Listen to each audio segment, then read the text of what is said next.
भगवानगडाचे महंत नामदेव शास्त्री धनंजय मुंडेंच्या पाठीशी। धनंजय मुंडे खंडणीखोर गुन्हेगार नसल्याचं शास्त्रींचं मत, तर नामदेव शास्त्रींच्या भूमिकेला राजकीय सामाजिक क्षेत्रातून तीव्र विरोध।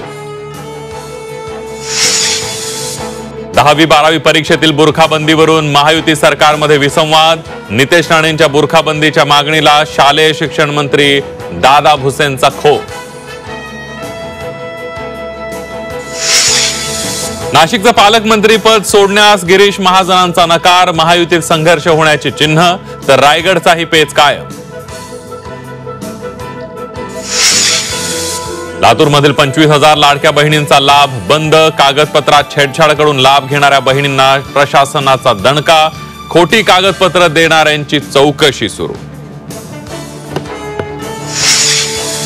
कोल्हापूर शहरवासियांच्या घशाला कोरड। पाईपलाईन योजनेचे 488 कोटी पाण्यात। कोल्हापूरकर मूलभूत पाण्याच्या प्रतीक्षेत।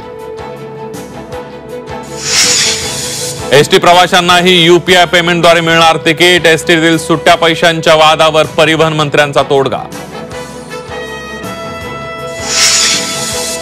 देशाचा आर्थिक पाहणी अहवाल लोकसभेमध्ये सादर। यंदा विकास दर 6.3 ते 6.8% राहण्याचा अंदाज। किरकोळ महागाई दरात घट होण्याची आशा। पिकांसाठी हमी भावाची तरतूद करा। कृषी यंत्रांसाठी अनुदान द्या। शेतकऱ्यांची उद्याच्या केंद्रीय अर्थसंकल्पातून अपेक्षा।